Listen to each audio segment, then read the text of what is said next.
We're joined this morning by author and poet Marshall Pope. And Marshall, good morning to you, sir. Thanks for coming today. Good morning to you. You got in that rush hour traffic, didn't you, yes, brother? Yes, I New did. book, Tetelestai. This is your seventh and book. final book. Talk about it. Tetelestai, my final inspiration. It's my last book for now. Now. Wait a minute. Last book for now? For now. Okay. For now. All right. Before I wrote my first book, I promised God that I was going to write 7 books. And this is my 7th book. My daughter Chantel, the future fashion designer, helped me pick this picture out for the cover. Beautiful picture. This book, along with other 6 books, are available on Amazon.com. Just go online to Amazon, type in my name, purchase any one of my 7 books.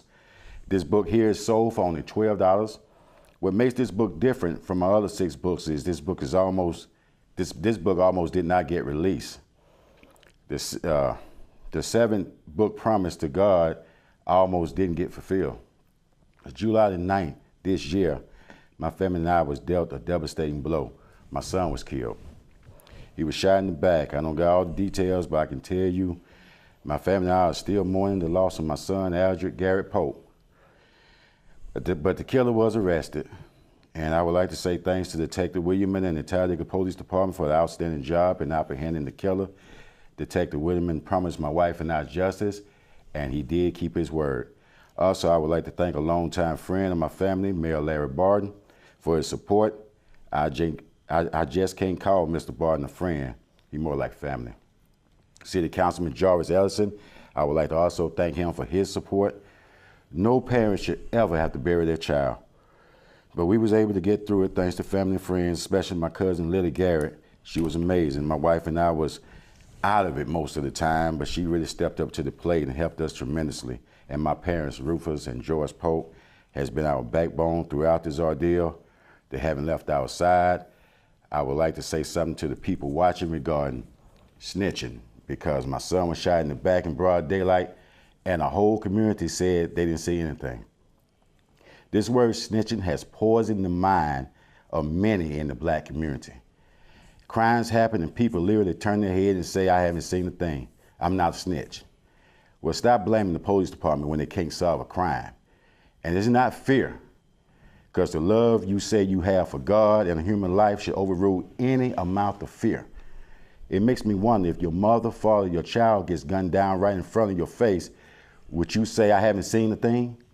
People literally don't care till it happens to them, then they care. 5-year-old kids looking up to adults following the same path. Did you throw that rock through the window? And the 5-year-old saying, nah, I didn't throw that rock. I don't know who threw it. I'm not a snitch. Parents, stop trying to be friends with your kids and be parents. Teach these kids right from wrong. My son wasn't an angel, but when he done something wrong, but better believe I made sure that he knew it was wrong.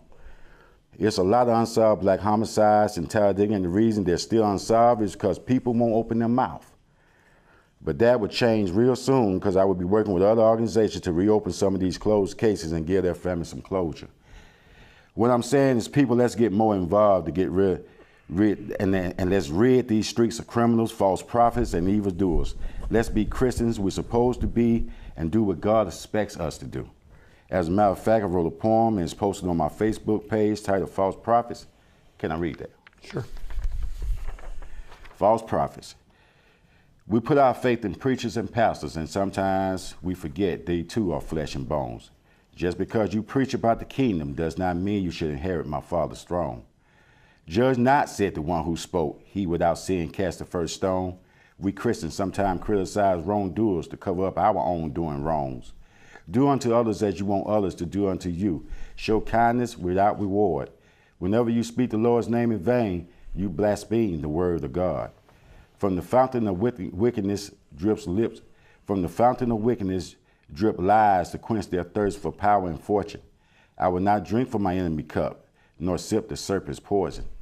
I will drink only from the fountain of living water to quench my spiritual thirst. Beware of the false prophets in sheep clothing that build a material church. In his own image he is submitted to his own fame, in which he thinks makes him king. He has placed upon his head a crown and made human authority supreme. The father lies with his false prophets, shall drown in a lake of fire burning with brimstone. For no one without fault, sin, nor blemish, no one is good except God alone. Sell all you have and give to the poor, said Jesus to the rich young man. It is written, all mankind will not inherit the earth, only the righteous who keep my Father's commands. False prophets. Marshall Pope, author and poet, our guest this morning. Final minute or so with he. Very quickly talk about your new book, the 7th book that you have published, and where they can get it. Amazon.com, and you also can go on Facebook and send me a message, and my email is marshallpope@bellsouth.net. And this is my last book for now. I still will be working with the Post Inspiration mission to help the homeless and anyone who needs my help. But for now, this is my last book. All right, Marshall, thanks for being with us this morning. It's Thank always you a for pleasure, having me. sir. We've got more coming up on Daybreak. Quick look at sports right after this timeout.